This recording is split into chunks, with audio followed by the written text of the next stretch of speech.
Hi, my name is Mark W. Schumann and I've got a lot going on. A few days ago I made a video and I called it How We Win. It was a hit. More than a dozen people watched it, and many of them were not related to me. And they had three responses when we talked about the video at some length. The first one is, Mark, your production values suck.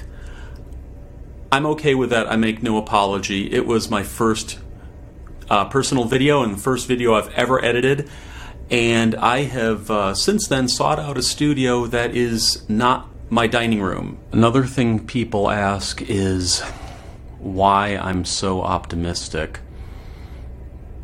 and my answer to that is because authoritarianism loses. It always loses in the end. It's a self-defeating way of life. It is just contrary to the way humans are supposed to live. It's self-defeating. It is toxic. It is even inefficient. Authoritarianism, an excess of power, makes people make bad decisions that don't yield well in the long run. Actually, I have zero doubt and zero concern that this authoritarian wave is going to eventually subside. It's just a matter of how long it will take and how much damage it will do in the meantime. But it will fail. What I'm thinking in terms of big picture is making it fail fast and making it fail very early, so that we can spare the damage and get on with our lives, and as I said last time, roll into a much better American culture that is going to affirm people rather than oppress people. And the sooner we can get through that, the sooner we can get to the real work. The other thing is that I didn't say how to win. I titled the video How We Win, and several of you caught on that I didn't really tell you how we win. I didn't say how to win other than in vaguely aspirational exhortations and values, but no real how-to. Okay, I can't give you a plan, but I can give you a framework for figuring out what your plan is going to be and how to do it. Remember before when I said that the new way is going to be decentralized and self-organized and self-managed? Well, that means you get to do all the work. You don't have a boss, but you have to be the boss. First off, please don't try to fight authoritarianism alone. That's how it works. It works by dividing people. You can't divide any more than all working as individuals. You need help. You need balance. Where you get help and balance is from the friends and relationships you have cultivated over the years, or maybe over the past few weeks. Cultivating those 3 a.m. friends, and you know what I mean. You know that there's that certain small number of people, probably you can count them on one hand, probably you can count them on your thumbs.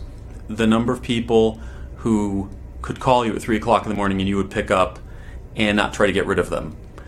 I think of it this way. I saw a movie a while ago where somebody was making a distinction between the two kinds of friends. You've got two kinds of friends. There's the one kind that you call at 3 o'clock in the morning, or you stop by and you say, "Wake up, I need help stealing a car."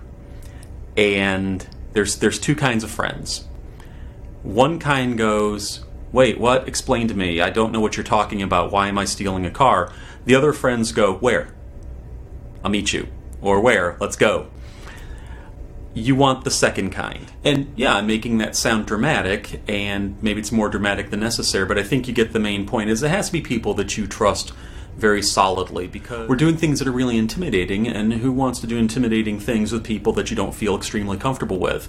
So, first thing I want you to do is make a short list in your head of the people that you feel like you could trust in that way. And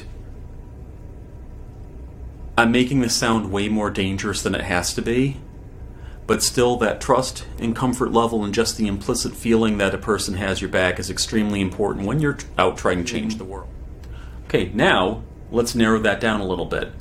Let's focus on the people with whom you share political ideas, ideology. If you consider yourself a liberal and this great friend of yours is an anarchist, maybe that isn't going to go very well. You need to be on the same page on the types of change you want to see. You're also going to want complementary skills, talents. You want things that offset each other. One person is an introvert, another one's an extrovert, another person can flip between the two. We are talking about a small group. I'm thinking really no more than about 5 or so.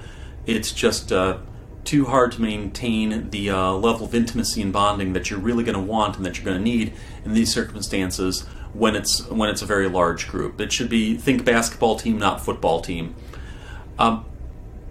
Ironically, a little bit, given that so much of what we need is solidarity across classes, races, ethnicities, genders, that sort of thing, you may find yourself working very closely with people who demographically resemble you a great deal. I'm not sure that's a terrible thing. I think we're not all perfectly evolved. If, for example, you're a white man and that's what your friend circle looks like, then that's what your friend circle looks like. Don't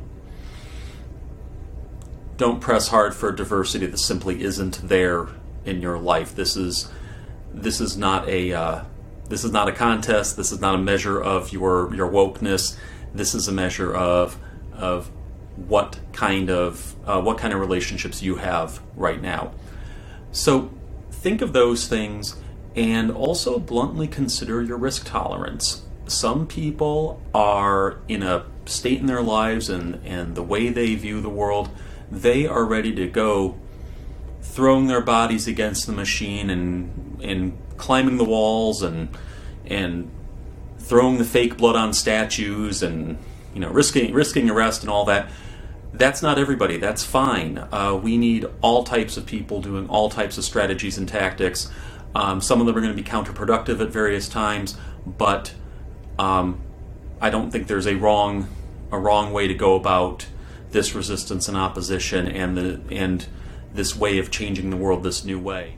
Bottom line, we need a diversity of strategies and tactics and techniques and ways of approaching the problem.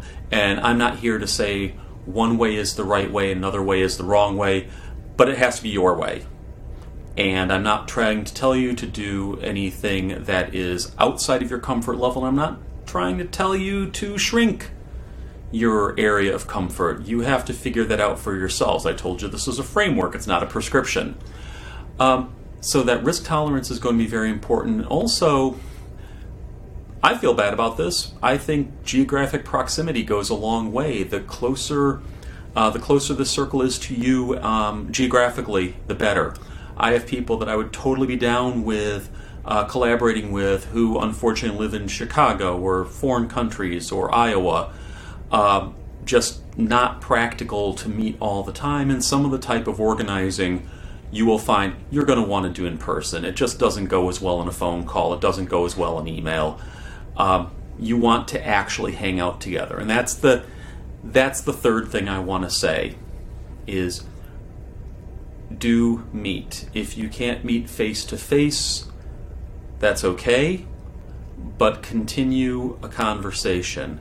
Have a few good, long conversations about how you're feeling about authoritarianism, how you feel about the alternatives, what you see as your special part. And I can tell you a little bit about what your special part might look like. I've got one friend who has some mobility problems. Somebody's not cut out for long marches, things like that. But she knows a lot about keeping people safe and cool and hydrated when they're out and active in hot weather.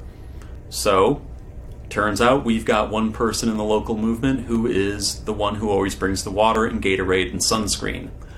This can be your mission. Pick a thing that works for you that you can actually do. Figure out what you can bring to the party and then go find a party that needs what you bring. Also, not a hard and fast rule. It might be good if you're collaborating with people that you knew before this particular shit hit the fan? There's a few reasons. One is it simply takes time to get the level of trust and intimacy with people where you really don't have to, where you're not watching your own back so much as you're watching each other's back. That's not a thing for somebody you've known a week. It's more like a person that you've known 7 years. Having gathered your people, you do need to make a plan. You need to do a thing. And this is where I can't tell you what the thing is. It does depend on your talents, skills, inclinations, what you feel is needed at the time. But I do want to urge you to make it something that is actionable. And by that I mean not just a response to something. If your plan is, when the tanks are in the street, we're going to have sticks, that's not a very good plan because it doesn't give you anything good to do before the tanks hit. So, pick a thing that you can actually actively do. Maybe it will be community self-defense. Maybe it will be immigrant defense. Maybe it will be raising money. Maybe it will be putting out a newspaper. One of the things we've really needed in Cleveland for quite some time is a child care collective, and there's really nobody taking that on and making it their bottom line to make sure that happens. Anything like that is a valid plan. Infrastructure is completely fine. Support is completely fine. We definitely need many, many more people doing the mundane stuff like cleaning up after meetings and arranging rides to things. We need more people doing those things than we need doing the really glamorous and badass things. So do not feel bad at all if you find that your mission is something that doesn't sound that revolutionary. That's fine. Just make sure it's a plan to act and not a plan to wait. And finally, here's the part I can't emphasize enough. If it's not working, stop doing it, try something else. If you find that people can't stay focused on it, that it's too hard, that people are regularly missing meetings, if you find that one person is flaking off and not being involved, it's okay to let them go.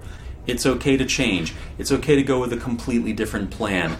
My friend who's started out with serving water and sunscreen, we may find that after 2 or 3 other rallies and actions, that's really not her thing. That's okay. You can change. You can pick a different plan. Keep reviewing. Keep evaluating. Don't be flaky.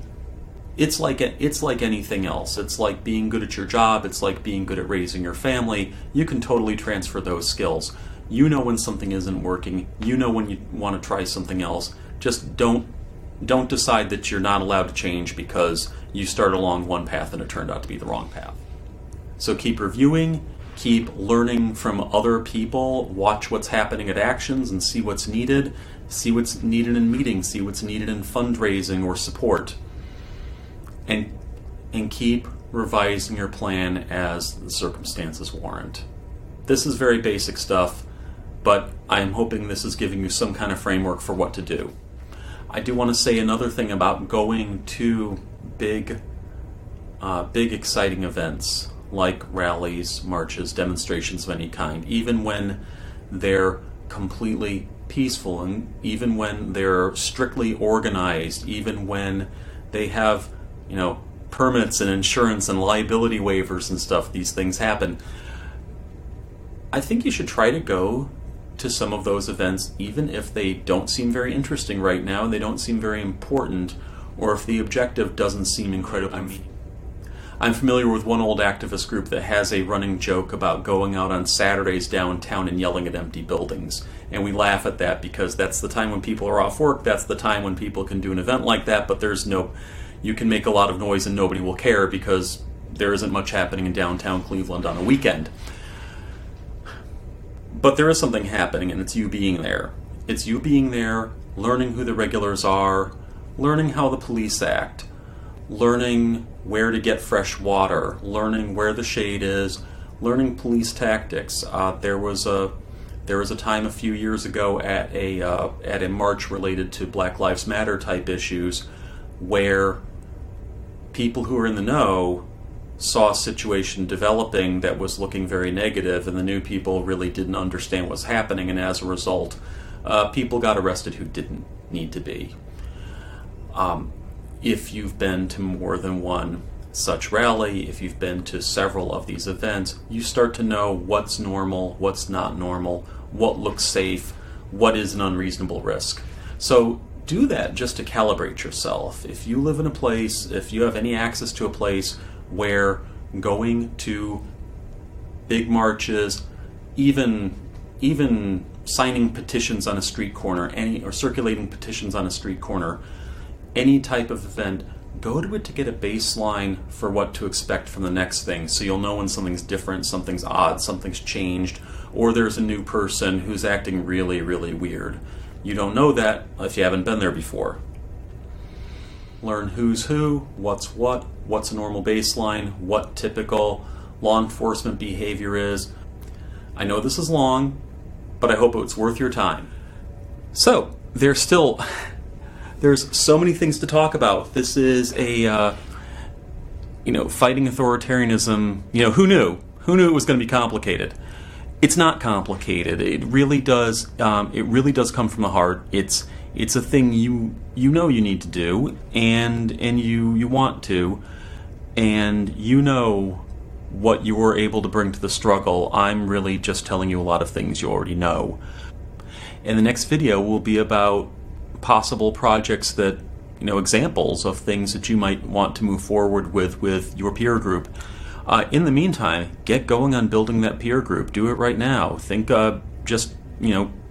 close this video and think hard about who you want to collaborate with and make a couple phone calls. I'm Mark W. Schumann, and I'm here to tell you that when we fight, we win.